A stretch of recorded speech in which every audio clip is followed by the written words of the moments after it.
mengatakan kepada Nabi Muhammad SAW, wahai suamiku, engkau tidak perlu khawatir, wahai suamiku.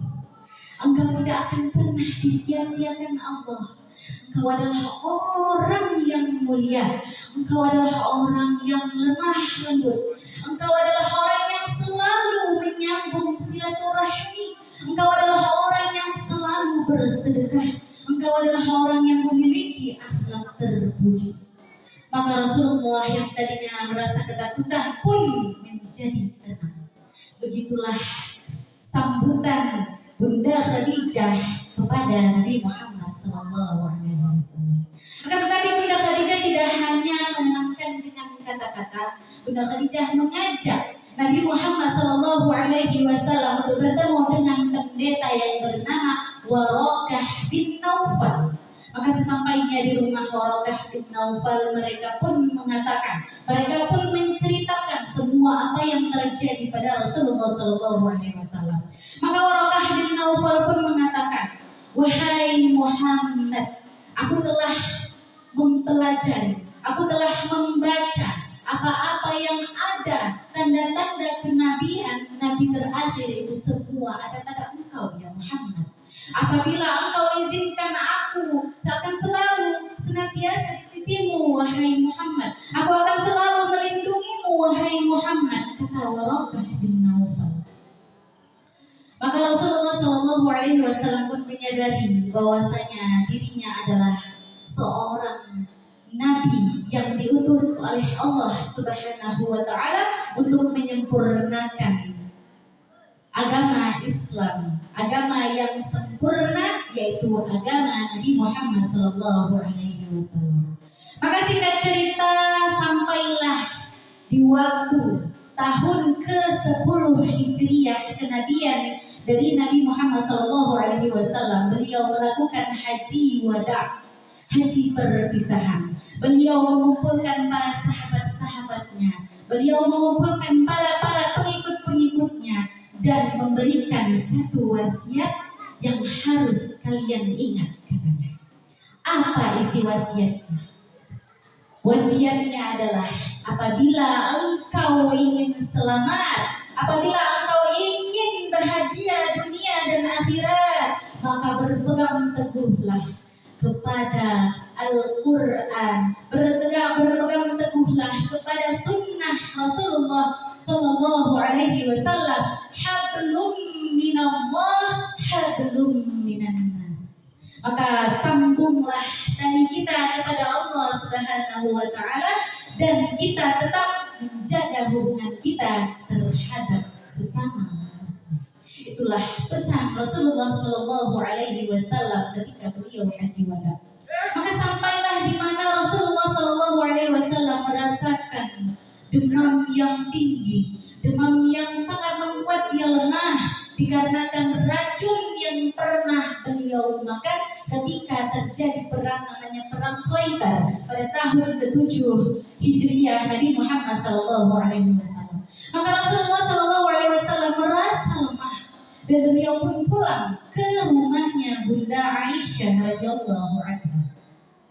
Sampainya di rumah Bunda Aisyah radhiyallahu anha, dia pun mengumpulkan para sahabat-sahabatnya dan mengatakan, wahai sahabat-sahabatku, apabila selama hidupku aku pernah menyakiti kalian semua atau di salah satu di antara kalian semua, maka pada hari ini kalian boleh membalasku, kata Rasulullah SAW.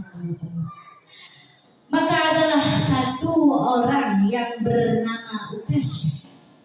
Beliau mengatakan, saya ya Rasulullah pernah kena pecutmu. Ketika engkau mengecut untamu, tadi pecutmu mengenai tubuhku, kata Ukasyah kepada Nabi Muhammad. Maka aku ingin membalasnya ya Muhammad. Lalu para sahabat merasa tidak suka. Maka sahabat merasa geram kepada Ukasyah. Apabila engkau membalas Nabi Muhammad, kami akan memusuhi engkau. Kau akan dikeluarkan dari bagian kami, kata para sahabat.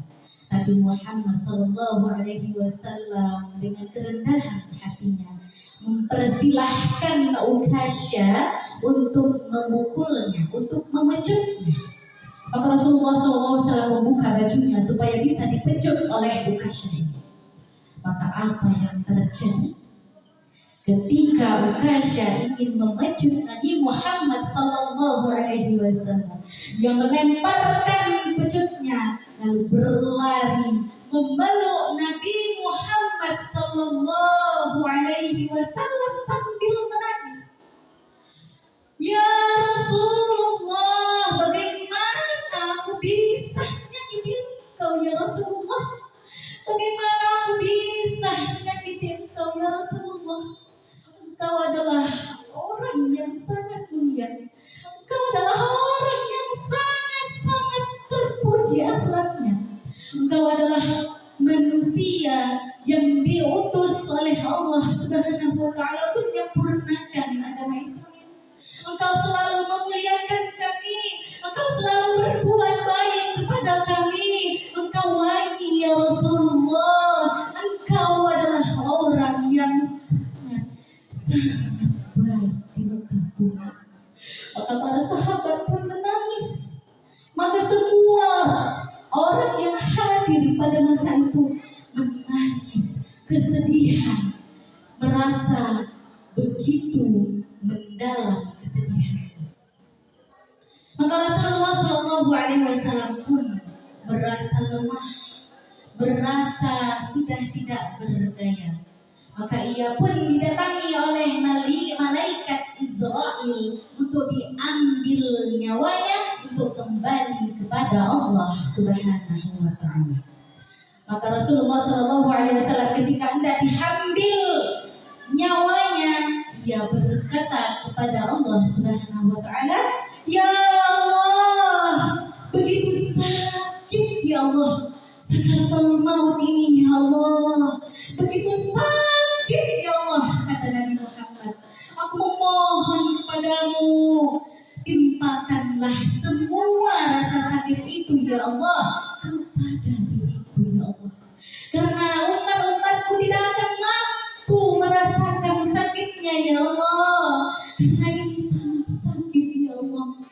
Begitulah doa Rasulullah Sallallahu Alaihi Wasallam dengan mengingat kita semua ibu-ibu. Kita adalah termasuk umatnya Nabi Muhammad. Karena kita tidak pernah melihatnya Bu. Kita tidak pernah mendengarnya Bu. Kita tidak pernah melihat sosoknya Pak. Tapi Rasulullah Sallallahu Alaihi Wasallam selalu merindukan kita semua.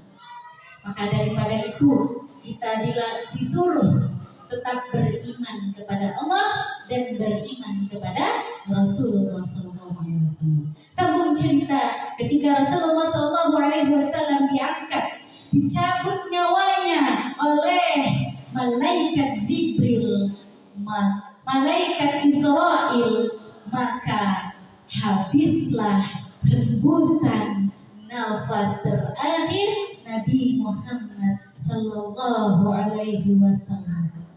Maka para sahabat pun menangis. Maka para sahabat pun merasa kehilangan. Dari zaman yang pada Rasulullah meninggal sampailah pada masa hari ini, kita sudah tidak lagi mendengar, melihat Nabi Muhammad Sallallahu Alaihi Wasallam.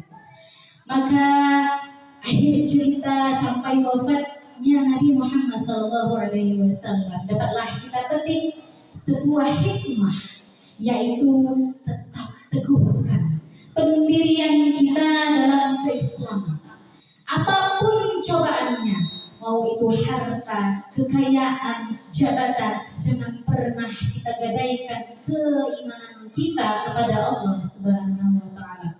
Dan kita harus selalu menyambung silaturahmi. Karena perjuangan Rasulullah Sallallahu Alaihi Wasallam dalam menyempurnakan agama Islam begitu luar biasa. Semua dikorbankannya Bu, hartanya, hidupnya, nyawanya, seluruhnya ia perjuangkan, ia korbankan hanya untuk kita, hamba-hambanya untuk kita umat-umatnya yang selalu mengingatnya nanti di yaumil akhir. Baiklah ibu-ibu dan bapak-bapak sekalian, inilah cerita singkat yang bisa saya sampaikan. Sebenarnya banyak lagi cerita Nabi Muhammad SAW, tapi karena mengingat waktu ya Pak, ya Bu, maka inilah cerita singkat kita dan kita harus senantiasa mengingat Nabi Muhammad SAW. Baiklah bapak-bapak sekalian dan ibu-ibu sekalian, saya mohon maaf apabila ada salah kata. Apabila ada perkataan saya yang menyinggung ibu-ibu atau bapak-bapak sekalian, saya mohon maaf sebesar-besarnya. Wabillahi taufiq wal hidayah wa ridha wal inayah. Assalamualaikum warahmatullahi wabarakatuh.